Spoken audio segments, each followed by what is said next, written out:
At this point, we have 9 years of hard scientific evidence that disproves the government theory about what happened on September 11th, and yet people continue to be either oblivious to the fact that this information exists or completely resistant to looking at this information. So the question becomes why? Why is it that people have so much trouble hearing this information? From my work, I think we would be remiss not to look at the impact of trauma. Why do people resist this information? The information that shows that the official story about 9/11 cannot be true. What I've learned is that as humans, each of us have a worldview, and that worldview is usually formed in great part by the culture we grow up in. When we hear information that contradicts our worldview, social psychologists call the resulting insecurity cognitive dissonance. For example, with 9/11, we have one cognition, which is what the official story of 9/11, what our government told us, what our media repeated to us over and over, that 19 Muslims attacked us. On the other hand, we have what scientists, researchers, architects, engineers are now beginning to tell us, which is that there is evidence that shows that the official story cannot be true. So now we've lost our sense of security. We are starting to feel vulnerable. Now we're confused. 9/11 Truth challenges some of our most fundamental beliefs about our government and about our country. When your beliefs are challenged or when two beliefs are inconsistent, cognitive dissonance is created. 9/11 Truth challenges the beliefs that our country protects us and keeps us safe and that America is the good guy. When your beliefs are challenged, fear and anxiety are created. In response to that, our psychological defenses kick in, and they protect us from these emotions. Denial, which is probably the most primitive psychological defense, is the one most likely to kick in when our beliefs are challenged. America is a powerful nation. It has never been attacked. We were confident, we felt secure, and all of a sudden that security collapsed. People started to be fearful. With all those rumors, those news, people didn't know what to think about. And it's a very, very uncomfortable state to be in. And eventually our mind shuts off. Just like when a computer is overloaded, our minds get overloaded. We can't handle it anymore and we shut down. It's easier to deny it and move on with our lives. What some of us will tend to do is deny the evidence that's coming our way and stick to the original story, the official story, and to try to regain our equilibrium in that way. Another thing we can do is decide to look at the conflicting evidence and be sincere and be open-minded and look at both sides of the issue and then make up our own mind about what reality is. If we can think of our worldview as being sort of our mental and emotional home, I think all of us will do just about anything to defend our homes, to defend our families. And so I see that with people, and I saw that with myself when my brother tried to talk with me about it, of don't mess with me, don't mess with my home, don't mess with my comfort with how things are. And about a week later, I read a lengthy article by Professor Griffin about why he believes the official account of 9/11 cannot be true. And it was a very well-researched article. I was in my office at the time. I sat there and I felt my stomach churning. I thought maybe I was going to be sick.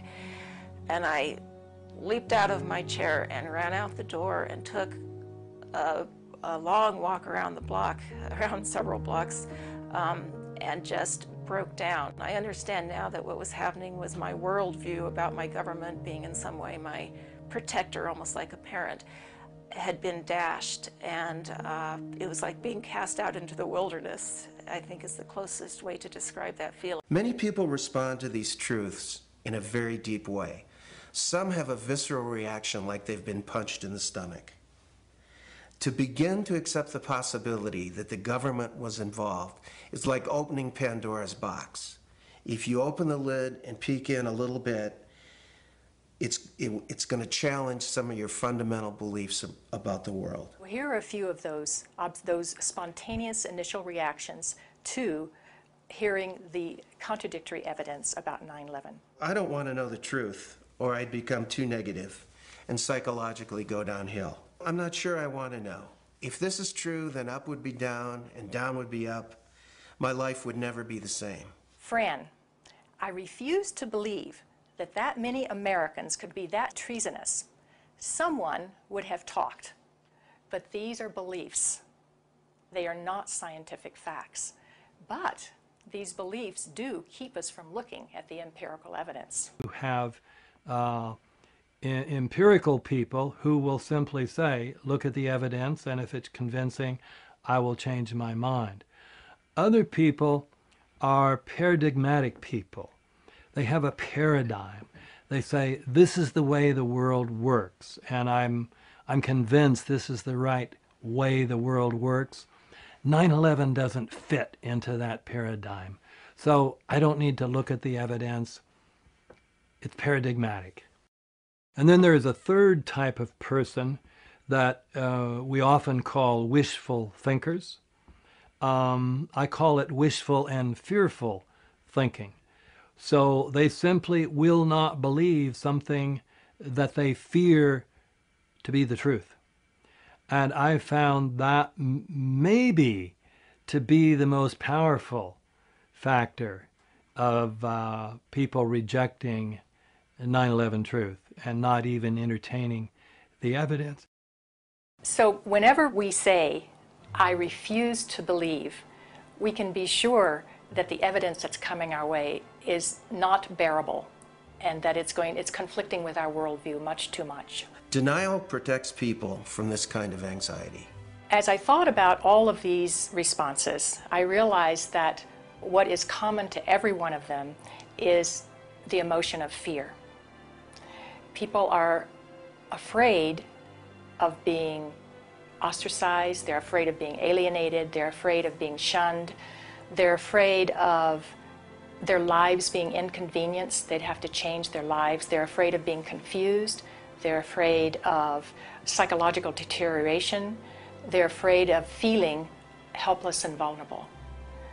And they're afraid that they won't be able to handle the feelings that are coming up. None of us want to feel helpless and vulnerable. So we want to defend ourselves. And the way we often do that is with anger. So then we become angry. And when we become angry, then we become indignant. We become offended. We want to ridicule the messenger. We want to pathologize the messenger. And we want to censor the messenger. So how can we overcome this resistance and denial? The first thing is to meet people where they're at. One thing is that we need to raise people's awareness about this through what I would call gentle dialogue and gentle questioning. My name is John Freedom. I'm a counselor in private practice here in Tucson, Arizona, which I've been for the past 20 years. I hold a master's level certification in NLP, which is neuro-linguistic programming. So it doesn't work to challenge people's belief or immediately tell them, I know the truth about 9/11, but a good way is to ask questions, ask open-ended questions, and lead them into a dialogue and discussion about it. One of the ways to deal with the trauma is to find the answers. That's why I think it is of such importance to have a comprehensive investigation. I believe that to be the kind of country that we think we are, we have to face some of the things that are not as we think they are. I'm Robert Griffin. I am a licensed psychologist practicing in Pennsylvania for 25 years. I am a member of Psychologists for Social Responsibility, and I am past president of the Northeastern Pennsylvania Psychological Association. Thinking that we're above such things, that it could happen in other countries, but it couldn't happen here, that's a lack of humility, and that's excessive pride. And so not being able to see our dark side or our weaknesses is the most dangerous thing. The observation that pride is one of the basic human flaws is absolutely correct. This is especially true for Americans because we long for a long time looked at other nations and say, oh, they're in such bad shape. But luckily, we don't have those problems. We don't have leaders who would do those things that were done in the Soviet Union, or done in Germany, or done in Japan, and on down the list. So this is a type of pride that Americans have. A feature of American history that makes us particularly liable to this pride is this notion that's called exceptionalism, that America is the exceptional nation. And that began from the beginning. As this country was formed, the people would say, well, there was so much evil in the European countries, so much cheating, so much lying, so much using the people for the ruler's purposes, but not in America. We have leaders that are free from those sins.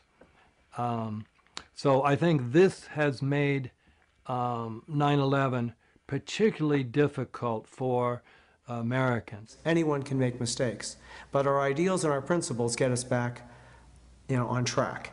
This is one of the defining issues of our time. So we need to understand that questioning is patriotic. Questioning is what we're supposed to do as citizens. That's our duty. When we come to the national level, when something like 9/11 happens, we need to be sure that we have a real investigation into who the perpetrators are, and then we need to be sure that those perpetrators are held legally accountable. It's part of the healing process on the individual level as on the collective level.